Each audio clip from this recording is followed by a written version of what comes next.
Muy bien, hermanos, buenas noches. Estamos probando el sonido del escape silent que le puso el vecino al auto. Se ve que es bueno, se escucha hasta acá adentro. Hermanos, como ustedes saben, estamos avanzando y ya casi llegando al final en el libro de Esdras. Vamos hasta el capítulo 8. Es el capítulo que veremos con la ayuda de Dios en esta tarde-noche. Y es un capítulo bisagra, podemos decir, en el libro, porque como veíamos hasta el capítulo 6, está como el primer grupo que ha salido de Babilonia bajo la guía de Zorobabel. Es el hombre que Dios ha levantado para que parte del pueblo, una parte importante de los exiliados en Babilonia, pudieran volver, ¿no? El rey Ciro, guiado por Dios, llama al pueblo y los manda a que vuelvan a sus ciudades con el fin de restaurar la nación, tanto en lo social como religioso, y manda un grupo. Y bueno, cuando ellos llegan se encuentran con la tierra completamente devastada, el templo no existe, no hay un lugar para el sacrificio y todo tiene que empezar a reconstruirse. Desde que este primer grupo sale hasta el capítulo 8, se cree que hay aproximadamente 70 años que han transcurrido. 70 años en que, bueno, han pasado muchas cosas, como veíamos, el pueblo de Dios, luego de que la oposición se levantara en medio del pueblo, bueno, cada uno se fue a sus casas y se olvidaron de la tarea, del llamado de Dios, que era restaurar el templo, la ciudad. Bueno, cada uno fue a trabajar en sus casas y está más o menos, esa es la atmósfera, ¿no? Está todo como un poco desvirtuado, pero Dios levanta a otro hombre en Babilonia, que es Esdras, y lo veíamos a través de la enseñanza que compartía nuestro hermano Ale en el capítulo 7, donde vemos que Esdras, una de las características principales, la encontramos en el versículo 10 del capítulo 7, donde dice que Esdras había preparado su corazón para inquirir en la ley de Jehová y para cumplirla y para enseñar en Israel sus estatutos y decretos. Es interesante pensar que él está teniendo esta situación espiritual, él está indagando en la verdad de Dios, en la ley de Dios, mientras está en Babilonia. Y si usted lo notó, dice que él está pensando, o él está aprendiendo, él se está capacitando, ¿para qué? Bueno, para volver a Jerusalén y enseñar a Israel la ley de Dios. Bueno, la mayoría de ellos, 70 años, imagínense 70 años, muchos murieron de los que se fueron, muchos nacieron en tierra del exilio y no tienen ni idea, ni lo que es la ley, ni lo que es el templo, mucho menos de lo que es Dios. El corazón de Esdras se ve impulsado por el Espíritu de Dios a prepararse él, a capacitarse él en cuanto a las verdades de Dios, porque es su anhelo volver a la tierra e instruir al pueblo en cuanto a la ley de Dios. Es entonces que nos encontramos ahí en el capítulo 8.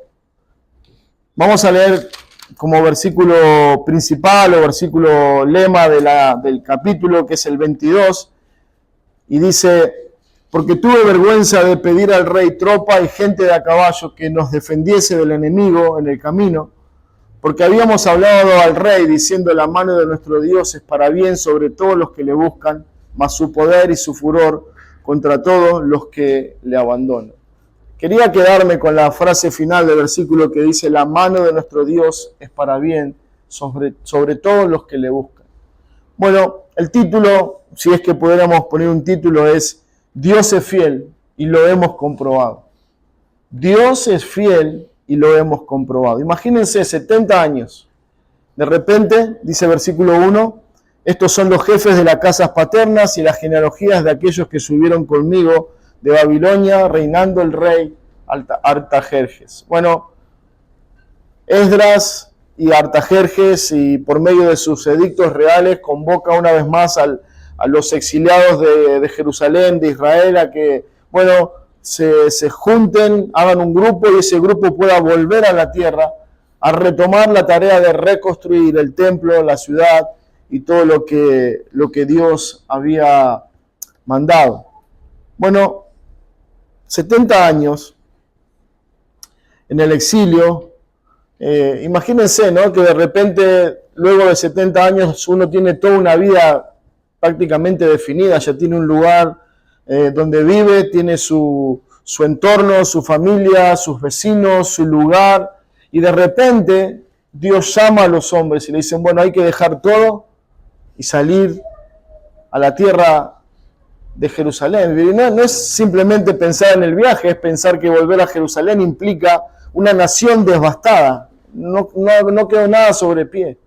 A causa de su pecado, su desobediencia, Dios trajo por medio de Babilonia el castigo sobre ellos por su desobediencia y pasaron 70 años de exilio. Luego de 70 años, ellos salen a reconstruir la nación, pero bueno, una vez más el pecado se hace presente y comienza la obra a ser obstaculizada y frenada, y pasan otros 70 años y sale Esdras.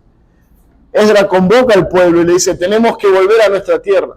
Seguramente para algunos, quizás los más grandes, los más viejos, bueno, alegría de volver a su lugar, de volver a poder ver la nación reconstruida, el templo, pero como fuera, era un acontecimiento en el cual todos tenían que tomar una decisión muy importante.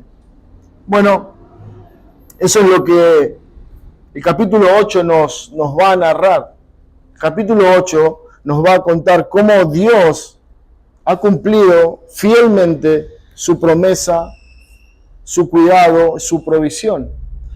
Yo estoy convencido, hermanos, de que todo el libro de Esdras es un testimonio de la fidelidad de Dios. En el primer versículo, cuando estudiábamos, veíamos que Esdras significaba el Dios que ayuda. Dios está ayudando a su pueblo. Y constantemente el libro de Esdras nos está llevando a considerar cómo Dios está ayudando a su pueblo a que pueda volver a su tierra, a que pueda restaurar el templo, a que pueda restaurar la comunión con Dios. Y vemos siempre un Dios activo, un Dios presente, un Dios que propone, un Dios que da los medios necesarios para que ellos puedan llevar adelante el plan redentor de Dios para sus vidas. Hermanos, imagino que cuando Esdras los convoca, bueno, habrá sido un tiempo de alegría, de gozo, de esperanza. Bueno, vamos a volver a nuestra tierra con alegría, con esperanza. Y bueno, no sabemos qué dijeron, pero sí entendemos por lo que vamos a ver en un momento más, es que ellos confiaban en Dios, por eso emprendieron el viaje. Dice el versículo 22, que la mano de Dios es para el bien de todos los que les buscan, todos los que quieren honrarle, todos los que quieren hacer su voluntad. Bueno, el viaje comienza y eso es lo que nos va a narrar el capítulo 8, versículo 1, donde dice que estos son los jefes de las casas paternas y la genealogía de aquellos que subieron conmigo de Babilonia en el reinado del rey Artajerjes. Pensaba, hermanos, en este viaje, en cómo ellos se embarcan y comienzan a viajar, y pienso el proceso que aparentemente duró 4 meses viajando por el desierto, todo lo que implicaba este viaje. Tenían que cargar un montón de cosas, el rey les había devuelto un montón de utensilios de oro, de plata, que eran necesarios y que eran elementos consagrados para el uso en el templo, y si ellos querían restaurar el templo, era necesario que esos utensilios llegaran para comenzar con toda la tarea en el templo. Y bueno, llevaban sus cosas para el viaje, 4 meses, agua, comida, sus familias. Entonces era un viaje engorroso, difícil, que atemorizaba, pero como fuera, ellos inician el camino. Y pienso no solamente en el proceso, pienso en su llegada, cuando llegan a su tierra. Por un lado la alegría de llegar a su casa, por otro lado la tristeza de ver esa tierra devastada, pero pienso en la frase de Esdras: la mano de Dios es buena para todos los que le buscan. La mano de Dios es buena, o como decíamos en el título, Dios es fiel, Dios es bueno. Pensando en esto, hermanos, hay un himno que nosotros cantamos, que es el número 77, y que es ese himno que se titula Cristo mi camino guió. Pensaba en ellos, emprendiendo el viaje, y pensaba seguramente este himno no existía, pero pensaba en algo como esto, ¿no? Como ellos podían cobrar ánimo, cobrar esperanza, en esa seguridad, en esa certeza de saber que Dios los iba a guiar fielmente, como a través de toda la historia de la nación. Y este himno dice: un día el mundo dejaré, a la dorada playa iré, llegando al cielo cantaré, Cristo mi camino guió. Paso a paso me llevó, al final de la jornada a los ángeles diré, Cristo mi camino guió. Y desde el cielo al revisar a mi terrestre caminar, seguro estoy de que he de probar que Cristo mi camino guió. Mi senda aquí enderezó, las sombras negras me quitó, mi corazón él transformó, Cristo mi camino guió. Bueno, el título tiene la intención de poder ver todos juntos cómo Dios ha sido fiel. No sabemos cuál fue el recibimiento de los que ya habían estado durante 70 años en la tierra, pero sí podemos inferir que la respuesta de ellos era: Dios ha sido fiel durante todo este camino.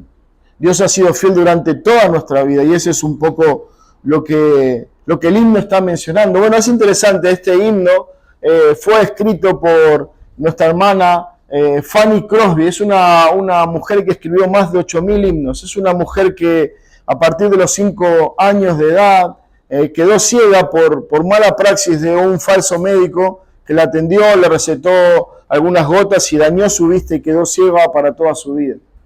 Y a causa de esa ceguera, ella comenzó, guiada por Dios, a escribir himnos que cantamos, que perduran y que son de tremenda bendición, como es este himno. Pero este himno en particular fue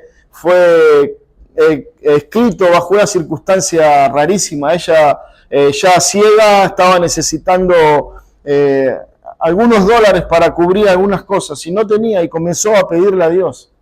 Nadie sabía, solamente ella y Dios, orando, pidiendo a Dios, y ella estaba en un lugar sentada, se acercó un hombre que nunca supo quién era, no sabía cómo se llamaba, no sabía si la conocía. Este hombre se acercó y le dio el dinero exacto que ella necesitaba. Bueno, alguien le dijo cuánto era el dinero, ella, bueno, agradeció y comenzó a pensar en esta circunstancia, cómo Dios, conociendo su necesidad, cómo Dios, siendo su padre proveedor, le había dado exactamente lo que ella le había pedido y lo que ella necesitaba. Y así fue que escribió este himno que dice: Cristo mi camino guió. Bueno, hermanos, pienso en Israel saliendo de Babilonia y pienso en esto como su esperanza. No sabemos qué va a pasar, el viaje es largo, el camino es difícil, la tarea que hay que hacer es imposible prácticamente, pero Dios es fiel. Dios es fiel. De eso se trata, y eso es lo que veremos a partir del versículo 1. Y el primer punto para nosotros es: Dios conserva a su pueblo. Bueno, como ya veíamos, este es el segundo exilio, el segundo regreso. 78 años han pasado desde el primer viaje, pero lo que vemos, Esdras está completamente interesado en dejar asentado quiénes son los hombres que salen con él. Bueno, y ahí a partir del versículo 2 comienza una genealogía hasta el versículo 14, donde él va nombrando distintos hombres, algunos reconocibles y otros no tanto, pero él comienza a mencionar y a dejar asentado quiénes son los hombres que salieron de Babilonia para la restauración de la nación. Bueno, haciendo una cuenta rápida nos da un total de 1.754 hombres, sumando algunas mujeres y hijos. Se cree que era un total de entre 6.000 y 7.000 personas que están volviendo a la nación. Bueno, ellos tienen que tomar una decisión importante, ¿no? No solamente van a salir Esdras y algunos hombres, sino que sale Esdras y los hombres con sus familias. Y es de alguna manera poner en riesgo su propia vida y la de su familia, pero Lo que los mantiene en línea, los que los mantiene en perspectiva de lo correcto es saber que Dios es fiel, de que Dios va a proteger a todos aquellos que le buscan. Buscad mi reino y todo lo demás será añadido, es la promesa de Cristo en el Evangelio. Esa es nuestra esperanza, o debería serlo, como lo vamos a ver en el caso del pueblo de Israel en Esdras 8. Bueno, cuando uno va al capítulo 8 de Esdras, lo primero que se topa es con una genealogía o con un grupo de personas que no conocemos, y la pregunta inmediata que surge en nuestra cabeza es: ¿para qué está esto ahí? ¿Cuál es la intención? ¿Cuál es la verdad espiritual que yo puedo adquirir leyendo una genealogía? ¿Cómo Dios va a bendecir mi vida a través de una genealogía? Bueno, si nosotros nos ponemos a considerar todo el plan de Dios a través del libro de Esdras, a través de toda la escritura, a través de la obra redentora, necesitamos saber que es importantísimo. Es importantísimo porque esta genealogía este grupo de personas que está volviendo de Babilonia, está refiriendo a cómo Dios, a pesar de que ellos fueron desobedientes, a pesar de que ellos estaban en una tierra ajena, en tierras enemigas, bajo reyes paganos, Dios fue fiel y los conservó con vida. Conservó un pequeño grupo de la enorme nación que había sido llevada a Babilonia. Pero Dios en su fidelidad los guardó, los conservó. ¿Y por qué era necesario que esto sucediera? ¿Por qué era necesario que la nación permaneciera existiendo todavía? Porque Dios había prometido a Abraham: de esta nación iba a nacer el que iba a ser una bendición para todas las naciones. Dios en su plan eterno necesitaba conservar un pequeño grupo de su pueblo, de la nación que Él eligió, para que luego que volvieran una vez más a su tierra pudieran resurgir y ser la nación que Dios había querido que fueran. Porque en un futuro ese Cristo iba a nacer de esa nación. Su promesa era que de esa nación nacería el Salvador. Bueno, y la genealogía que encontramos acá en el capítulo 8 de Esdras nos está ayudando a considerar cómo Dios ha conservado a su pueblo, porque tiene un propósito para ellos, porque tiene un fin. Dios muestra su fidelidad al pacto de Abraham. Dios muestra su fidelidad a su promesa, y el retorno del pueblo exiliado a Jerusalén nos muestra cómo Dios ha sido fiel. Dios había sido fiel en el pasado en preservarlos, ahora está siendo fiel en sacarlos para que vuelvan a su nación. El regreso del exilio es una representación de la redención.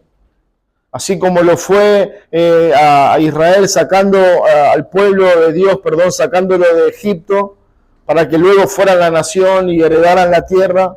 Bueno, eso representaba o es una figura de la redención, Dios llamando a su pueblo de tierras lejanas, trayéndolo a la tierra prometida, al consuelo de Cristo, a la comunión con Cristo, y eso es lo que está representando ahora. Dios va y los saca de Babilonia. Es a causa de su rebeldía, es a causa de su desobediencia que ellos terminan ahí. Pero Dios, un Dios redentor, un Dios que busca, un Dios que se ocupa de su pueblo, va una vez más y los trae otra vez a la tierra que Él les prometió.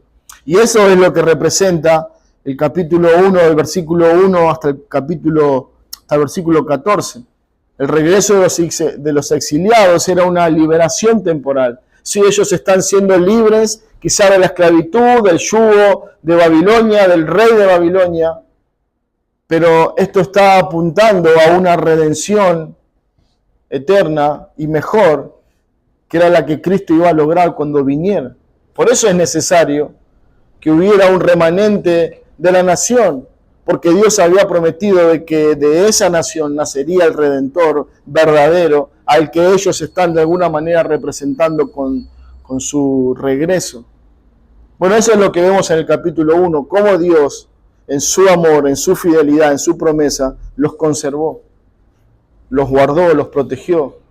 Y eso es lo que estamos viendo a través de cada hombre que Esdras va mencionando. Estos son los jefes paternas y las genealogías de aquellos que subieron conmigo de Babilonia, reinando el rey Artajerjes.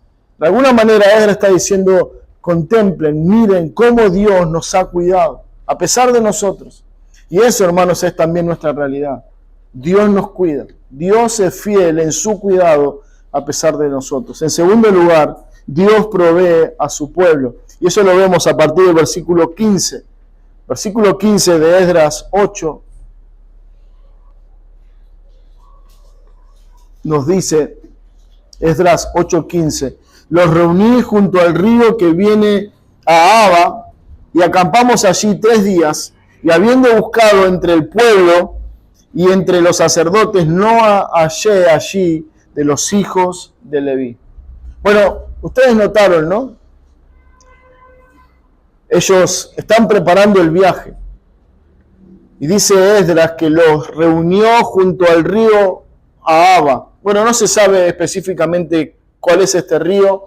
Algunos dicen que son distintos afluentes que llegaban a un lugar y que formaban una costa cerca de Babilonia y que ahí estaban reunidos. Lo que sabemos por el versículo es que ellos están a la orilla de ese río, todo el pueblo que va a salir, 5.000, 6.000, 7.000 personas, todo en ese lugar, durante 3 días preparando. Parte de la preparación era hacer, bueno, este árbol genealógico, a qué tribu pertenecía cada uno. Pero entre esa lista, lo que él está interesado de hacer es encontrar a los levitas, a las personas que iban a trabajar como colaboradores en el templo, a esos hombres que Dios le había llamado en la antigüedad para que sirvieran en el templo, a los hijos de Leví. No a los sacerdotes, sino a los que ayudaban a los sacerdotes en el templo. Y dice que él los buscó. Dice, acampamos allí 3 días, y habiendo buscado entre el pueblo y entre los sacerdotes, no hallé allí de los hijos de Leví. Bueno, muchos historiadores y comentaristas afirman que no es que había, no es que no estaban, es que no querían. No querían ser parte del viaje. No querían ser parte de la voluntad declarada de Dios para ellos. No querían dejar toda su vida, no querían dejar su comodidad, la nueva tierra, estaban establecidos, imagínense, 70 años. Y ahora tengo que dejar todo lo que me costó 70 años lograr para ir a una tierra que está devastada. Bueno, ese era quizás el pensamiento. Lo que dice el pasaje es que ellos no se hicieron presentes, no estaban ahí, no estaban dentro del grupo.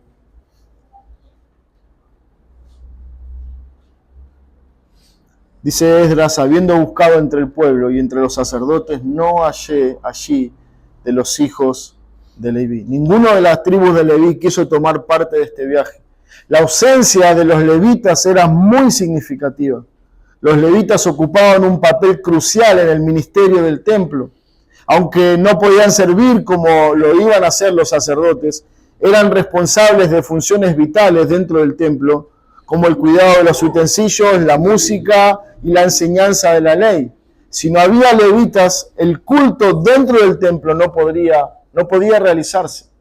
Bueno, entonces por eso es tan importante. Por eso Esdras dice, bueno, tenemos todo, estamos listos para salir, lo que falta son los levitas. Y si ellos no están, no vamos a tener nuestras reuniones, no vamos a tener nuestra ceremonia de sacrificio, de alabanza, no vamos a tener la lectura de la ley, no vamos a tener la explicación de la ley.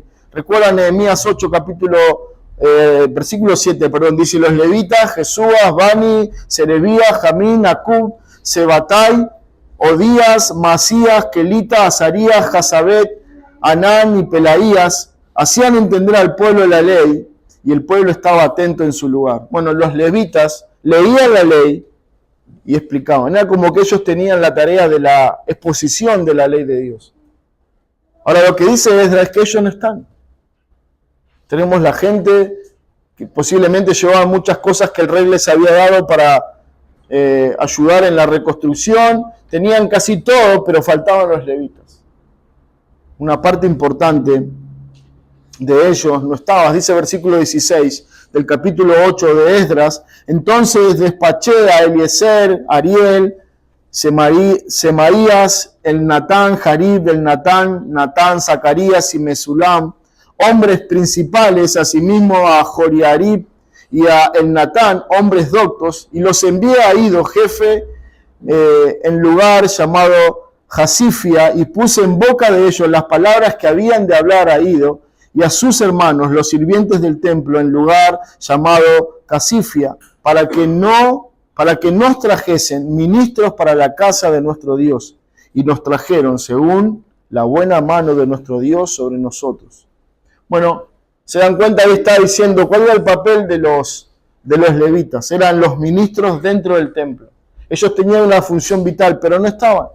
Entonces llama a algunos hombres, los que leemos en el versículo 16, y los envía a Ido, jefe, en el lugar llamado Casifia, y les dice: necesitamos los levitas. Y dice él: puse en sus bocas las palabras que habían de hablar, que habían de decir a Ido. Y dice: según la mano de Dios fue buena con nosotros y nos envió hombres para esta tarea.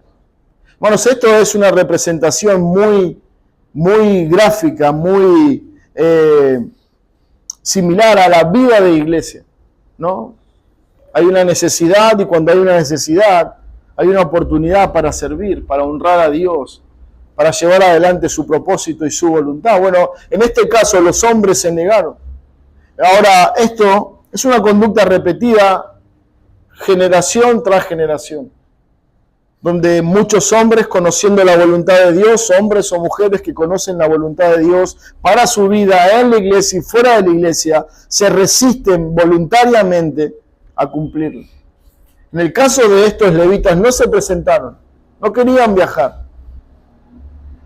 Esdras, como un líder comprometido, bueno, manda a un grupo de hombres a buscarlos. Vengan, necesitamos de ustedes, los necesitamos. Y así fue que dice que Dios obró en el corazón de estos hombres y que envió a algunos varones para que los asistieran en esta tarea. Bueno, el Señor dice así en Mateo 20:26, más entre vosotros no será así, sino que el que quiera hacerse grande entre vosotros será vuestro servidor, y el que quiera ser el primero entre vosotros será vuestro siervo. Y como el Hijo del Hombre no vino para ser servido, sino para servir y dar su vida en rescate por muchos. Bueno, la iglesia, hermanos, es una convocación de los redimidos, es un llamado a los santos a estar juntos para alabar a Dios, pero también es un lugar donde nosotros nos reunimos, no tanto para recibir, sino para dar. Nos habla de un servicio que nosotros debemos estar dispuestos a dar a los santos.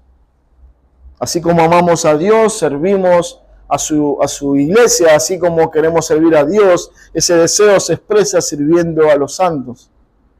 Dice el Señor que el que quiera hacerse grande entre ustedes será vuestro servidor. No el rey, no el Señor, sino el que sirve. El siervo. El que quiera ser el primero entre vosotros será vuestro siervo. Bueno, ellos no querían servir a la nación.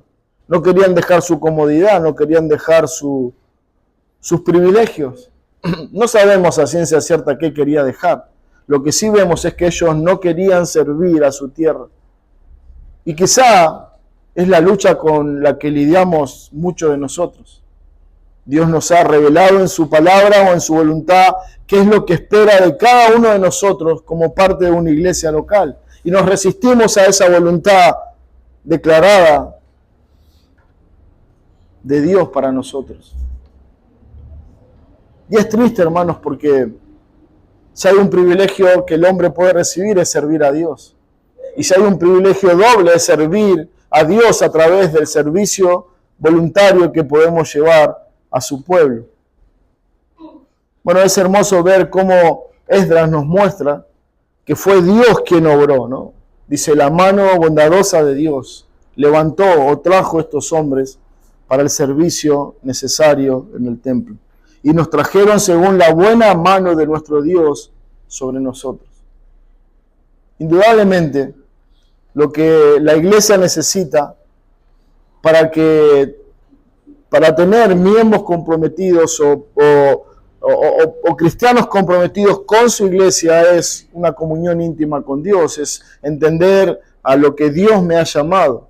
Dios me ha llamado a ser parte de su pueblo, pero no para ser un espectador, no para ser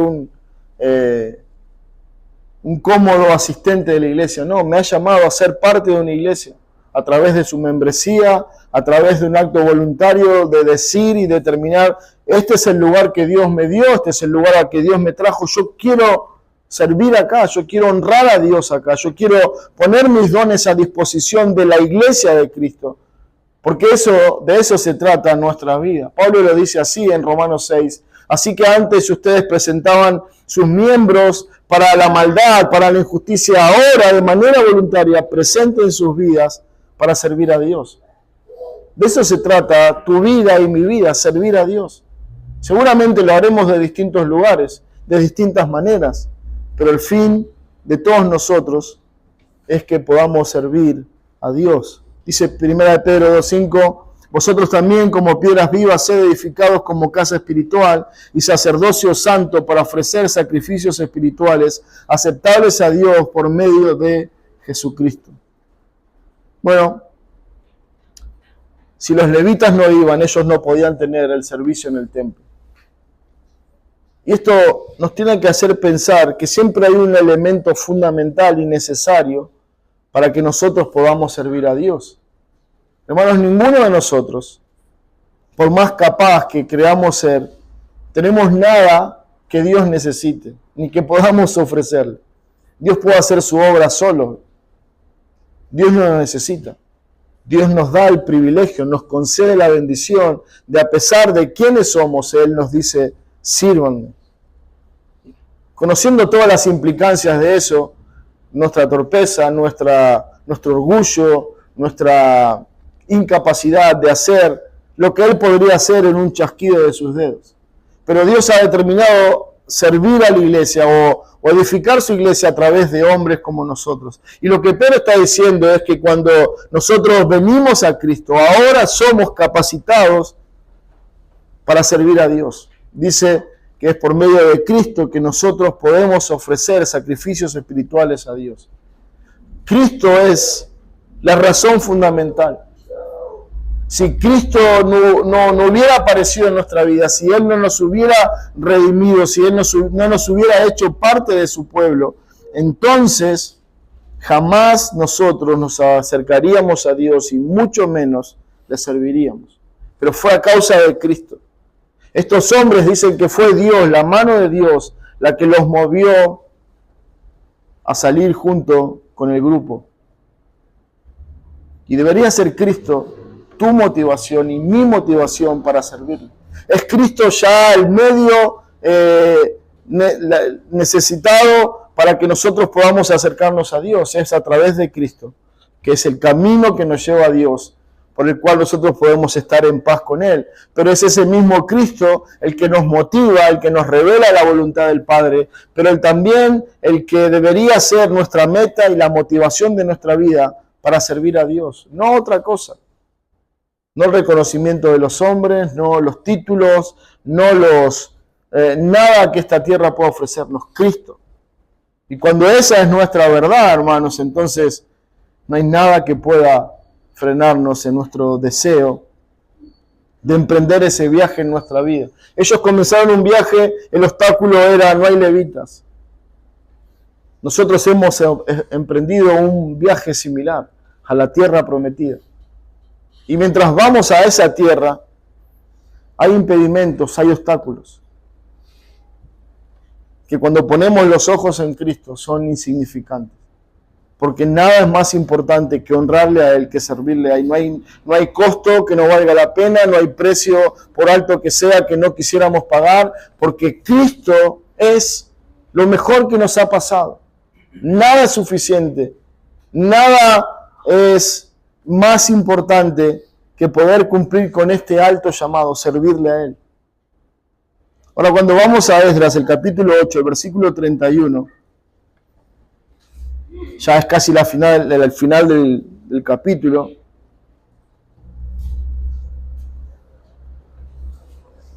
Y dice, y partimos del río Ahava el 12 del mes primero para ir a Jerusalén, y la mano de nuestro Dios estaba sobre nosotros, y nos libró de mano del enemigo y del acechador en el camino.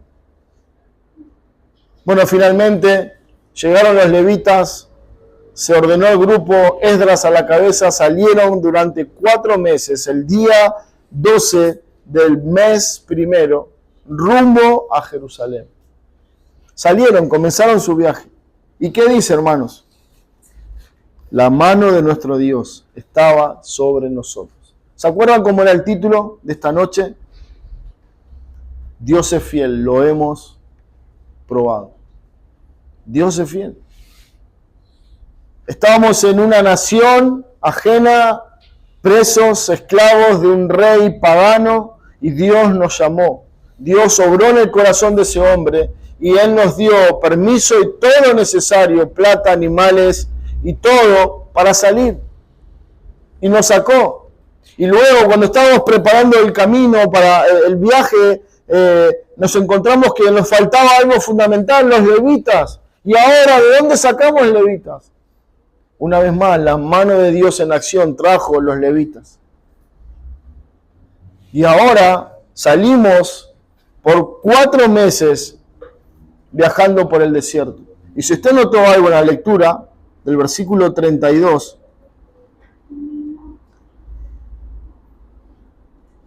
dice, la mano de nuestro Dios estaba sobre nosotros y, ¿qué dice? Nos libró, ¿de qué? De la mano del enemigo y del acechador del camino. Esto no es retórica, hermanos, no es poesía. Es algo real que pasaba en aquella época y que pasa en muchos países donde hay desierto. Bueno, generalmente los grupos que salían y que tenían que atravesar el desierto debían hacerlo en un grupo grande y generalmente llevaban un grupo paralelo que los resguardaba del acechador y del enemigo en el desierto. Había grupos que vivían en el desierto y que se dedicaban exclusivamente a robar a los viajantes por el desierto. Ahora, cuando usted pueda, veremos o verá la lectura del capítulo 8 de cómo ellos habían recibido de parte del rey, bueno, los utensilios de oro, de plata, habían recibido oro, plata y un montón de cosas que era el botín que ellos llevaban para el templo. Eso debía ser usado para el templo.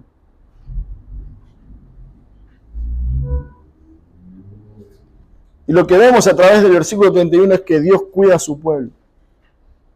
Dios conserva a su pueblo, lo conserva como nación, lo protege para que la nación no se extinguiera. En segundo lugar, Dios provee a su pueblo. En tercer lugar, Dios protege o cuida a su pueblo. Los protege del enemigo, lo protege del acechador. Y eso es lo que ellos están dando testimonio. Por eso el título es Dios es fiel. Lo hemos comprobado. Porque nuestra vida es un testimonio de la fidelidad de Dios. No algo que pasó en el pasado. Es constantemente la vida de ellos era un testimonio tras testimonio de cómo Dios y su bondad los había guardado de la mano del enemigo. De ser robados, de ser atacados, de ser muertos en el camino. Dios cuida a su pueblo. Dios los guardó del clima del desierto, del camino, de la distancia, le proveyó del alimento, del agua, les dio todo lo necesario para que ellos pudieran iniciar y terminar este viaje. Si usted me acompaña en el versículo 21 y 22 del capítulo 8,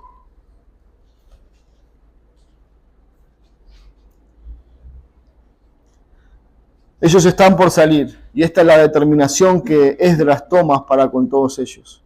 Dice, y publiqué ayuno allí junto al río Aba, para afligirnos delante de nuestro Dios, para solicitar de Él camino derecho para nosotros, y para nuestros niños y para todos nuestros bienes, porque tuve vergüenza de pedir al rey tropa y gente de a caballo, que nos defendieran del enemigo en el camino, porque habíamos hablado al rey diciendo la mano de nuestro Dios es para bien sobre todos los que le buscan, más su poder y su furor contra todos los que le abandonan. Había un problema y Esdras dijo, bueno, esto es lo que tenemos que hacer. Podemos preocuparnos, podemos entrar en crisis, podemos caer en pánico, podemos desanimarnos, podemos desistir del viaje, pero lo que él dijo es, busquemos a Dios.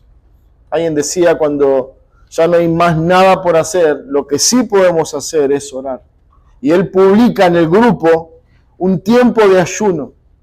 Y allí, junto al río donde se están tomando las decisiones, el pueblo está orando, buscando el rostro de Dios. Dice ahí, para afligirnos. Bueno, era una manera de decir para confesar nuestros pecados, para arrepentirnos delante de Dios. Y dice, para solicitar de Él camino derecho para nosotros. ¿Se dan cuenta? Hay una dependencia completa. Ellos entienden que si algo les va a ir bien es porque Dios así lo quiere. Él va a trazar nuestro camino. Él nos va a guardar durante el viaje. Él nos va a proteger del enemigo. Él nos va a proteger del acechador. Dios es fiel y en Él confiamos. Y es por eso que inician este viaje. Y la conclusión era el versículo que leíamos, donde dice, y la mano de nuestro Dios estaba sobre nosotros, o estuvo sobre nosotros. Por eso llegamos a Jerusalén, dice el versículo 32 del capítulo 8, y llegamos a Jerusalén y reposamos allí 3 días. Todo esto, hermanos, es un testimonio de la fidelidad de Dios sobre ellos. Es un canto, es un himno como el que mencionábamos, Dios mi camino guió. En cada situación, en cada momento, Dios está obrando milagrosamente, maravillosamente con ellos. El versículo 22 es impactante. Dice, tuve vergüenza. Esdras dice, tuve vergüenza de pedir al rey, no porque sería un abuso, no porque ya habíamos pedido demasiadas cosas, sino porque les habíamos dicho al rey, nuestro Dios es fiel y Él nos va a cuidar. Y ahora, retractarme de esa confesión, retractarme de esa verdad, sería deshonrar mi confianza en Dios. Por eso Él dice, tuve vergüenza, no quise pedirle. Él podía pedir al rey que los acompañara durante el camino y el rey pudiera enviar varios soldados de su ejército y protegería a ese grupo durante el desierto. Pero ahí estaba en juego su fe, su confianza, su testimonio. Y él dice, tuve vergüenza. No quise pedirlo porque no sería correcto. Y esa confianza en Dios se ve retribuida en la protección de Dios, en cómo Dios los cuidó a ellos. La mano de nuestro Dios es para bien sobre todos los que le buscan. Es esa la confianza que los movilizó. Es esa la confianza que les dio esperanza en el tiempo difícil. Es esa la confianza que los amparó y sostuvo durante 4 meses de viaje. Es esa la misma confianza que los iba a impulsar cuando llegara a la nación y vieran todo devastado. La mano de Dios es para bien sobre todos los que le buscan. ¿A qué versículo le hace acordar del Nuevo Testamento? Romanos 8:28 dice, y a los que aman a Dios, todas las cosas les ayudan a bien. El mismo Dios, fiel, protector, que cuida a su pueblo, que cuida de aquellos que confían en Él, que le aman a Él. Bueno, eso es lo que Esdras está diciendo. En este relato de salida, lo que vemos es, Dios es fiel. Pablo escribe y dice, las cosas que antes se escribieron fueron escritas para nuestra enseñanza, para que las consideremos y aprendamos de ellas. Y esto es un testimonio antiguo que nos lleva a recordarnos, Dios es fiel. Oh, hermanos, Dios es fiel. Y espero que tu testimonio, que tu vida, al igual que la de este pueblo, sea Dios es fiel. Y lo he comprobado en mi vida. Si hacemos un recuento rápido de tu día, podemos dar un montón de razones por las cuales Dios ha mostrado su fidelidad con nosotros. La vida que tenemos no es nuestra, Dios te la da fielmente cada día. Y si Él solamente te diera vida, pero no te diera el oxígeno necesario para conservar esa vida, sería un problema. El alimento, la salud, tu familia, tu trabajo, todo lo que necesitas te es suplido generalmente, diariamente, porque Dios es fiel. Y esa confianza, esa fidelidad de Dios es lo que nos debe llevar a alcanzar nuevos desafíos, a disponer nuestra vida y nuestro ser en servir a Dios. A ellos los impulsó el saber, Dios es fiel. Vale la pena emprender esta tarea, vale la pena comprometerse con su voluntad, vale la pena ponerse de pie y decir, yo y mi casa serviremos al Señor. ¿Por qué? Porque Él es fiel. Él no abandona a su pueblo. Él no deja huérfanos a sus hijos. Bueno, un ejemplo imitar el de Esdras. Hay un problema, hay una situación difícil, oremos a Dios. Él convocó un ayuno del grupo y ayunaron y pidieron a Dios, Dios, endereza nuestros pasos, danos un buen camino. Y así debería ser en cada empresa, en cada tarea, en cada cosa que hacemos en nuestra vida. Oh Dios, hoy voy a comenzar el trabajo, voy a comenzar mis estudios, voy a comenzar cualquiera sea tu tarea, en tu casa o fuera de tu casa. Comienza pidiéndole a Dios, dame sabiduría, dame un camino derecho.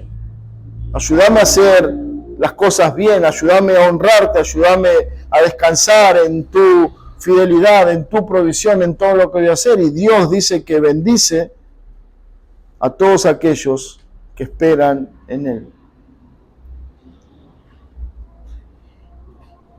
El libro de Esdras nos da una imagen preciosa de la fidelidad de Dios. Bueno, el retorno de ellos a la reconstrucción es donde podemos ver que Dios está llamando a su pueblo, a la tierra prometida, y es un ejemplo de la obra redentora de Cristo, llamando a sus ovejas para que hereden, la salvación que Él les prometió. Y así como Dios protegió a Israel en Babilonia, de la misma manera Él protegerá a cada uno de los integrantes de su pueblo. Él te cuida. Esa es su promesa, hermanos. Y Dios cumple lo que promete. Dios es fiel. Dios cuidará de ti. Dios guiará tu camino hacia la verdad. No te resientas de las cosas que suceden en tu vida. Confía en Dios. Cada problema, cada situación difícil, cada conflicto, cada lucha en tu vida son una oportunidad para reafirmar la fidelidad de Dios y tu confianza en Él. Romanos 8:32 dice, el que no escatimó ni a su propio Hijo, sino que lo entregó por todos nosotros, ¿cómo no nos dará también con Él todas las cosas? Dios proveyó, Dios cuidó, Dios guardó a su pueblo. Y ese Dios no ha cambiado. Ese Dios no ha alterado ni un momento su ser eterno y su fidelidad. Ese es el mismo Dios que te guarda a ti, que guarda a su iglesia. Yo edificaré mi iglesia y las puertas del Hades no prevalecerán contra ella. Versículo 31 que leíamos. La mano de Dios nos guardó del enemigo y del acechador del camino. Hermano, Dios es fiel. Dios te guardará, Dios te guardó y Dios te guarda. Todo el tiempo. Toda tu vida está en sus manos. Por eso, capítulo 8 de Esdras nos tiene que llevar a considerar la fidelidad de Dios, pero nos desafía hacia adelante.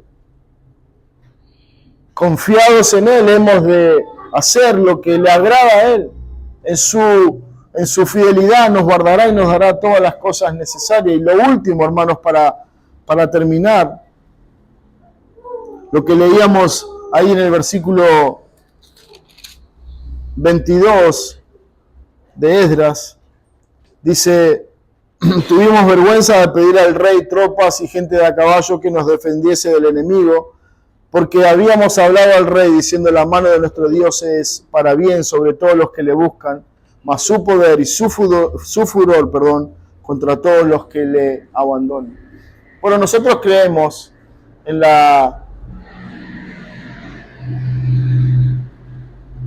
en que los santos permanecen, la permanencia de los santos. Todos aquellos que son verdaderos hijos de Dios permanecerán, porque es parte del cuidado de Dios, es parte de su fidelidad sostenernos siempre con Él, con fe, con esperanza en Él. Pero por otro lado nos lleva a contemplar a aquellos que no están en Él. Y dice que los que confían en Él recibirán su bondad, su fidelidad, su cuidado. Pero los que no confían en Él, los que no le buscan a Él, lo que recibirán es su furor, su ira, su enojo. Oh, hermanos, ningún hombre puede resistir el enojo de Dios. Nadie puede resistir la ira de Dios. Y eso es lo que Él les dará a todos aquellos que no confían en Él. Si confiamos en Él, recibiremos toda su protección. Toda su fidelidad está a nuestra disposición para cuidarnos y guardarnos. Si rechazamos a Él, bueno, su ira impactará sobre las vidas y las almas de todos aquellos que no le conocen. Juan 36 dice que los que creen en Él tienen vida eterna, pero el que rehúsa creer en Él no verá la vida, sino que la ira de Dios está sobre Él, y eso es lo que le espera a todos aquellos que no confían en Jehová. Ahora nosotros como iglesia damos un testimonio. No solamente un testimonio de que Dios nos ha guardado y de que Dios es fiel, sino que damos un testimonio de que vale la pena creer en Cristo. Nuestra vida ha cambiado, nuestro ser, nuestra alma es un testimonio de que Dios es real y de que haber creído en Él es lo mejor que nos ha pasado en la vida. Nuestra vida ha cambiado, nuestra vida tiene una esperanza sólida en Él, tiene una confianza en Él. Él sostiene nuestra vida y Él es nuestra vida. Por eso queremos animar a todos los que no son de Cristo todavía en esta noche, a que vengan a Él. Dios es fiel. Dios no solamente te perdonará tus pecados, Dios cambiará tu vida, cambiará tu corazón, cambiará tu mente, cambiará todo tu ser, te dará una perspectiva nueva, te dará una esperanza nueva, hará de tu vida algo nuevo. De modo que si alguno está en Cristo, es una nueva criatura en Él. Las cosas viejas pasaron, he aquí, todas son hechas nuevas en Cristo. Hermanos, Dios es fiel y lo hemos comprobado. ¿Recuerdas la fidelidad de Dios? Tiempo atrás, ayer, hoy. Dios no cambia. Nunca, nunca cambiará. Por eso esa fidelidad en Dios debe impulsarte hacia adelante, a asumir nuevos compromisos, a determinadamente tomar la decisión de servir a Dios hasta el último día de tu vida. Porque Dios es fiel y Él es digno de que le sirvamos y vivamos para Él. Amén. Oremos. Señor Padre, gracias. Gracias por este tiempo, gracias por esta noche que podemos estar reunidos y gracias por lo que hemos visto en tu palabra, Señor, cómo tú has sido bueno con tu pueblo, cumpliendo tus promesas y cómo has sido bueno con tu iglesia, Señor, guardándonos y haciendo parte de tu esposa, la iglesia de Cristo, Señor, y ayúdanos a recordar tu fidelidad. Señor, tú eres eternamente fiel y eres digno, y nosotros somos débiles y necesitamos de esa fidelidad tuya. No solamente como un concepto teológico, sino también como una verdad que nos impulsa, que nos moviliza a hacer, a obedecer, a vivir bajo esa verdad, Señor, de que tú eres fiel, de que tú nos guardas, de que tú nos proteges, de que tú nos provees todo lo necesario. Señor Padre, ayúdanos a considerar estas palabras a la luz de la verdad y de la obra redentora de Cristo. Poder ver cómo Él nos buscó cuando estábamos perdidos, cómo Él nos trajo de una nación lejana y nos hizo parte de un pueblo, y nos dio una herencia y nos dio todo lo necesario para que te sirvamos. Señor, gracias porque tú eres fiel. Que tu fidelidad nos impulse y nos anime, Señor, a seguir adelante en la carrera que tenemos por delante. Señor, bendice a tu iglesia, bendice tu palabra, te lo pedimos en el nombre de Cristo. Amén.